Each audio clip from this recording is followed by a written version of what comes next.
Olá pessoal, tudo bem com vocês? Nesta nossa aula, vamos trabalhar aqui um assunto bem bacana, onde ele nos fala sobre outras funções trigonométricas. Essas outras funções são as funções inversas do seno e do cosseno, ou seja, a gente vai verificar aqui a função secante, onde essa função é o inverso do cosseno, e a gente vai verificar também a função cossecante, onde essa função é a inversa da função seno, beleza? O que acontece? Nós temos aqui o círculo trigonométrico, que é aqui esse círculo que está em azul, e dentro dele nós temos o plano cartesiano. Logicamente, existem aqui 4 pontos de interseção entre o círculo e o plano cartesiano. Se eu escolher um ângulo qualquer, um ângulo agudo, ou seja, um ângulo que está entre 0 e 90 graus, automaticamente esse ângulo estará localizado aqui dentro do primeiro quadrante. E quando a gente fizer a imagem desse ângulo em relação à secante, a imagem desse ângulo vai estar localizada aqui no eixo X. Bem, em relação aos sinais da função secante, o que acontece? Já que ela é a função inversa do cosseno, os sinais do cosseno, já que o cosseno dependia do eixo X, os seus sinais eram positivos para a direita, no caso aqui da origem, e negativos para a esquerda da origem.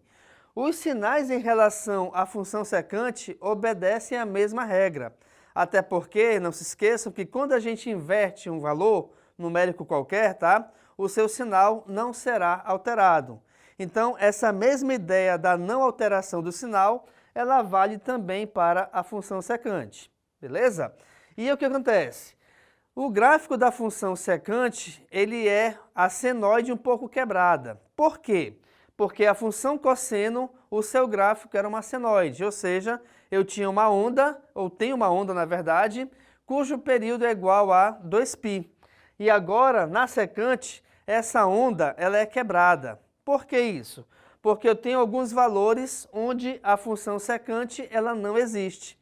E esses valores são menos 3π sobre 2, menos π sobre 2, π sobre 2 e 3π sobre 2.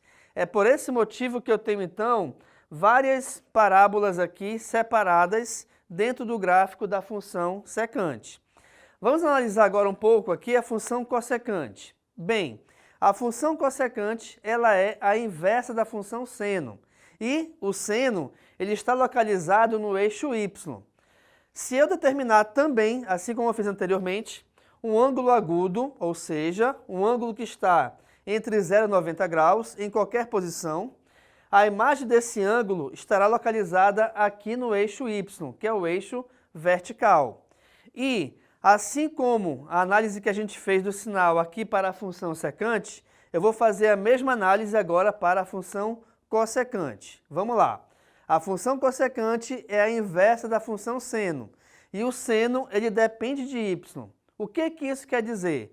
Quer dizer que os seus sinais acima do eixo x são positivos e os seus sinais abaixo do eixo x são negativos.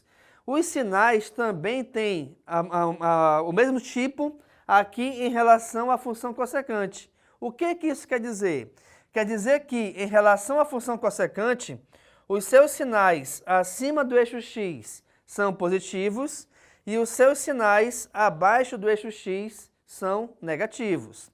E em relação ao gráfico também, já que ele depende da função seno, e a função seno possui uma senoide, que é a mesma onda da função cosseno, só que em posições diferentes. Reparem que a quebra ela é um pouco diferente, aqui, na verdade é muito diferente, né? Em relação à secante, tá? Então nós temos aqui parábolas, só que essas parábolas, ela já começa da metade dela aqui no ponto 1, tá? Então nós temos também alguns ângulos onde a função cossecante ela não existe, tá? Então eu tenho aqui, por exemplo, ela não existe para π sobre 2 e ela não existe para 3π sobre 2 também, ok? Então, esse gráfico ele é uma quebra do gráfico da senoide, que é a onda em relação à função seno, tá?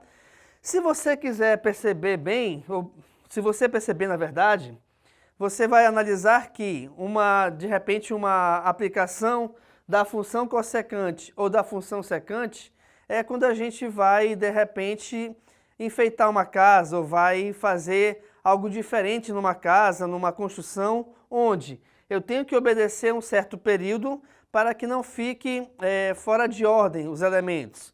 Então eu vou fazer uma pintura diferente, eu posso usar aqui o gráfico da função secante, onde ela obedece sempre uma ordem. Assim como também eu posso utilizar nessa pintura, por exemplo, o gráfico da função cossecante, a qual também obedece uma ordem. Tá legal? Então, nessa nossa aula, a gente trabalhou aqui outras funções trigonométricas que, na verdade, são as funções secante e cossecante, onde nós temos a inversa da função cosseno e a inversa da função seno. Fique à vontade para tirar uma foto do quadro.